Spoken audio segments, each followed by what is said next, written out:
Kita ke informasi lainnya, pemirsa. Hakim Tunggal Pengadilan Negeri Jakarta Selatan menolak gugatan pra-peradilan mantan Menteri Agama Yakut Khalil Qumas. Penetapan tersangka Yakut dalam kasus korupsi kuota haji dianggap sudah sah.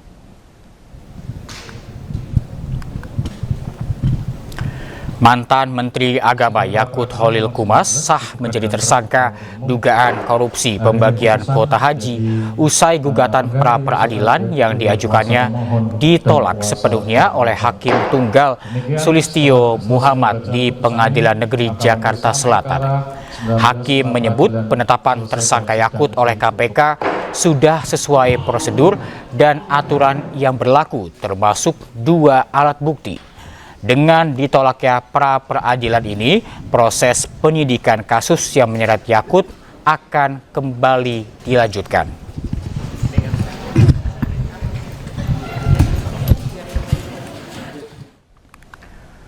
Untuk mengetahui informasi terkini, kita telah terhubung dengan rekan Amrina Rida di Pengadilan Negeri Jakarta Selatan. Selamat siang, Amrina. Bagaimana respon kuasa hukum atas putusan pra-peradilan?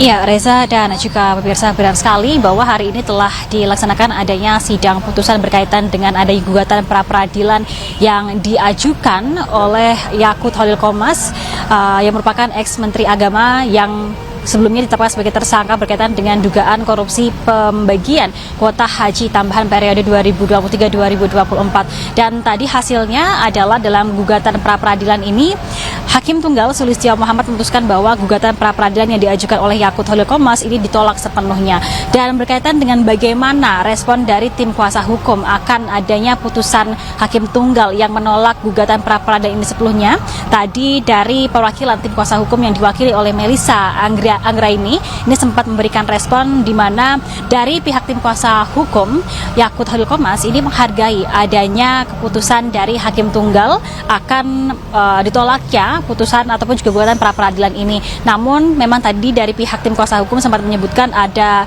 sedikit kekecewaan yang dirasakan oleh tim kuasa hukum akan putusan ini dikarenakan mereka menilai bahwa dari pihak hakim tidak mempertimbangkan sejumlah dalil-dalil dan juga bukti-bukti yang mereka hadirkan selama proses sidang pra-peradilan ini berlangsung. Di antaranya adalah bahwa dalam beberapa persidangan sebelumnya dari pihak tim kuasa hukum menyebut bahwa penetapan Yakut Khalil Qumas sebagai tersangka ini mereka menilai bahwa tidak sesuai dengan prosedur karena pada saat Yakut Khalil Qumas ditetapkan sebagai tersangka dari pihak KPK belum pernah memberikan adanya surat penetapan tersangka dan hanya memberikan surat pemberitahuan saja. Dan dari pihak KPK sendiri menyebutkan bahwa dengan adanya putusan pra-peradilan ini nantinya proses penyidikan akan berlangsung dan akan melakukan pemeriksaan lanjutan kepada Yakut sebagai tersangka pada pekan ini. Sementara demikian, kembali ke Anda, Reza.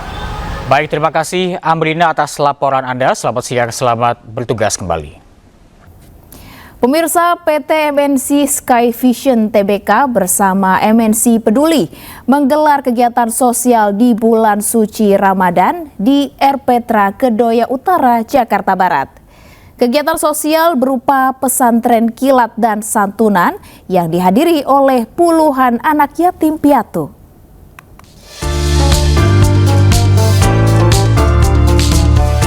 Puluhan anak yatim piatu sangat antusias mengikuti kegiatan pesantren kilat di RPTRA Kedoya Utara, Jakarta Barat.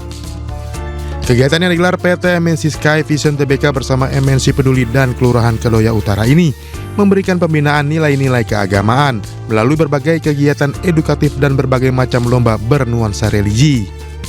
Pada kegiatan ini, MNC Sky Vision juga memberikan santunan kepada anak-anak yatim piatu sebagai bentuk kepedulian terhadap mereka yang membutuhkan perhatian dan dukungan. Harapan kami kegiatan ini dapat berkelanjutan, yang mana kegiatan ini sudah berlangsung selama 3 tahun berturut-turut.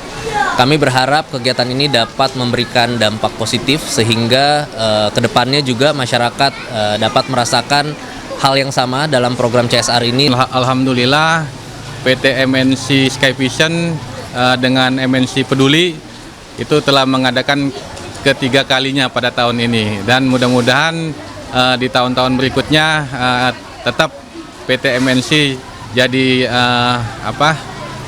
mendukung kegiatan ini. PT MNC Sky Vision Tbk bersama MNC Peduli berkomitmen untuk terus menjalankan berbagai program sosial yang berkelanjutan, serta memberikan kontribusi nyata bagi masyarakat, khususnya dalam bidang pendidikan, kemanusiaan, dan pemberdayaan. Tim Liputan iNews melaporkan.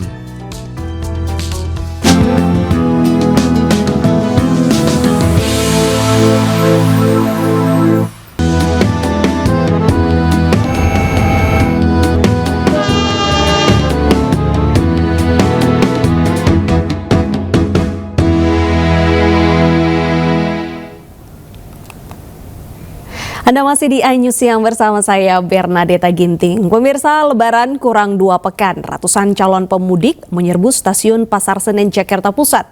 Mereka mudik lebih awal karena kehabisan tiket dengan keberangkatan yang mendekati Lebaran.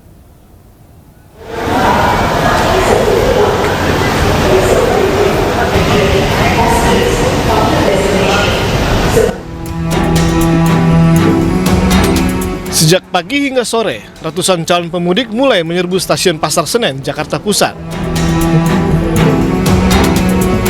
Kepadatan mulai dari ruang tunggu, pintu masuk hingga peron stasiun. Meski hari raya masih 2 pekan mendatang, namun para calon penumpang mengaku sengaja pulang kampung lebih awal karena kehabisan tiket mudik di tanggal mendekati Lebaran.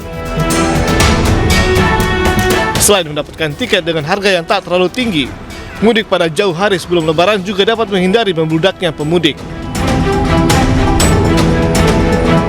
Karena satu, tiketnya dapat di hari ini, di tanggal 10 ini. Yang keduanya karena memang menghindari padatnya aja karena bawa anak-anak. Itu aja. Diperkirakan pemudik akan terus meningkat hingga mendekati hari raya Lebaran nanti. Dari Jakarta, Rani Sanjaya, iNews melaporkan. Ratusan pengendara motor dan mobil juga mudik lebih awal melalui Pelabuhan Merak, Cilegon, Banten.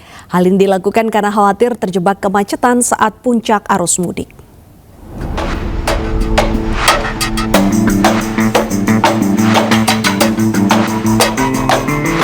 Ratusan pengendara roda 2 dan roda 4 memadati Pelabuhan Eksekutif Merak, Cilegon, Banten, Selasa pagi.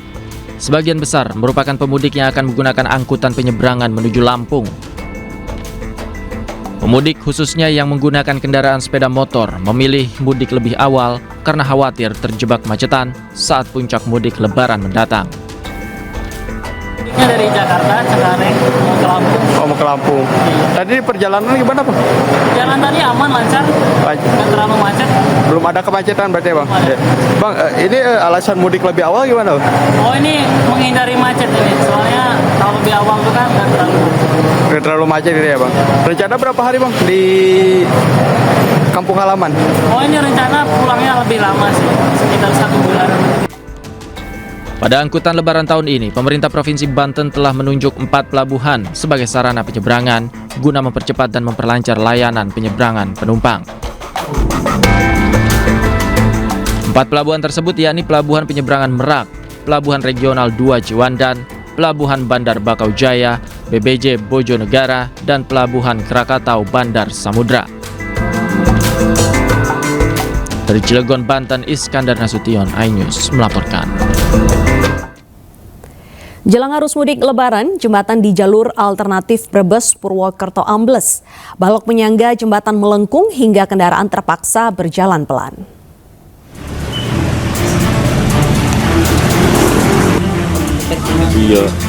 Jelang arus mudik Lebaran, jembatan di jalur alternatif Ketanggungan Purwokerto, Kabupaten Brebes, Jawa Tengah amblas. Jembatan amblas sedalam 20 cm akibat balok beton penyangga jembatan tidak kuat menahan beban kendaraan. Kondisi balok melengkung dan retak. Kendaraan yang melintas harus berjalan pelan dan dipandu oleh warga.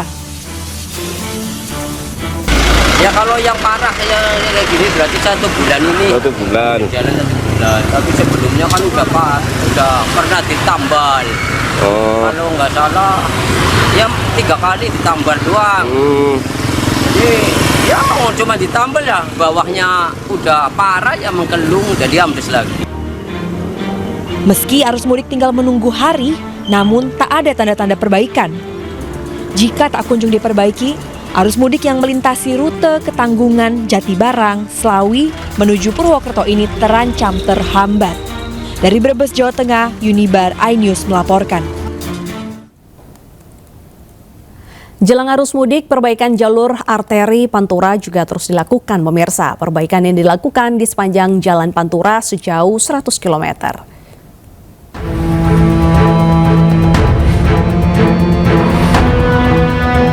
Petugas Dinas Pekerjaan Umum Jawa Barat sibuk memperbaiki jalan rusak di sepanjang jalur arteri Pantura jelang arus mudik Lebaran.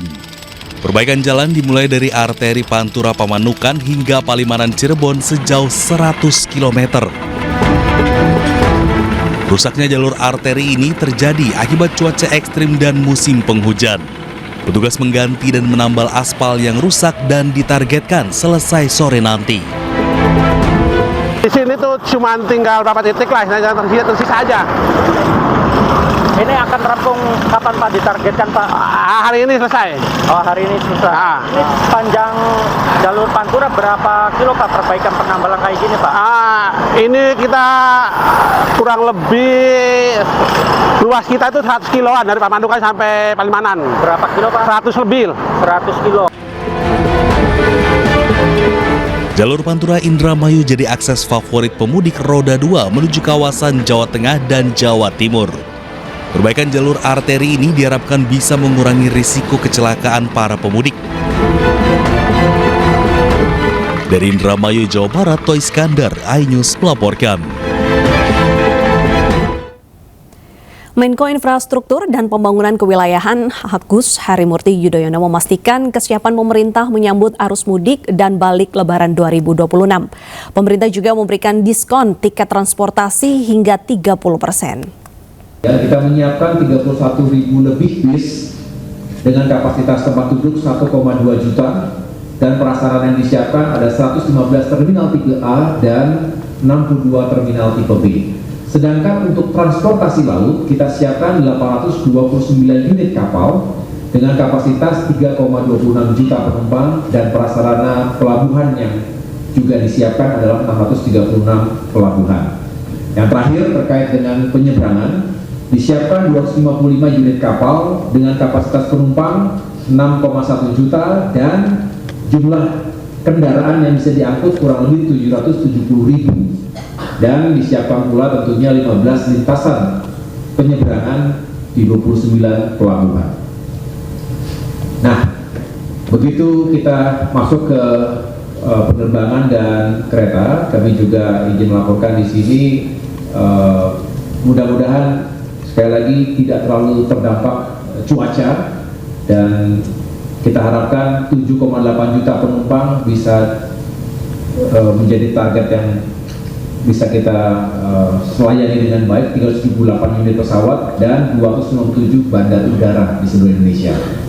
Kereta ini kita juga siapkan, mohon maaf itu salah tulis, 3.800 unit kereta dengan kapasitas bisa dilihat di depan dan 668 stasiun yang juga dipersiapkan. Diskon ini tentunya dinantikan berapapun diskon itu.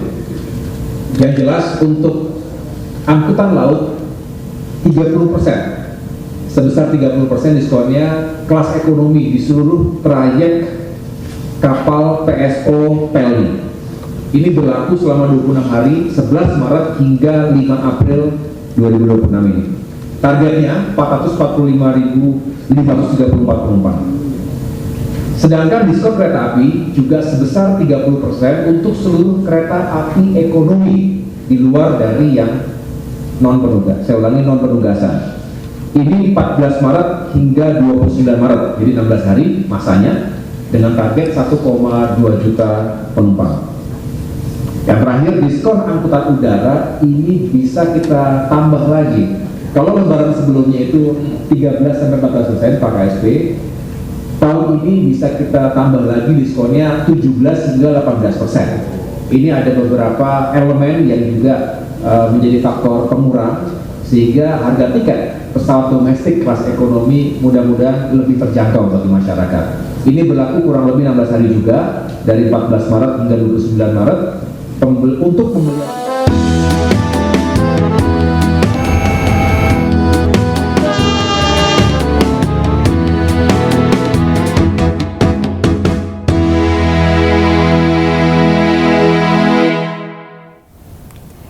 Menteri Pemberdayaan Perempuan dan Perlindungan Anak Arifatul Khoiri Fauzi menyambut baik terbitnya aturan pembatasan akses media sosial bagi anak di bawah 16 tahun.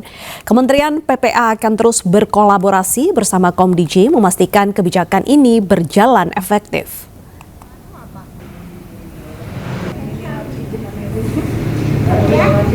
Tadi main game apa itu?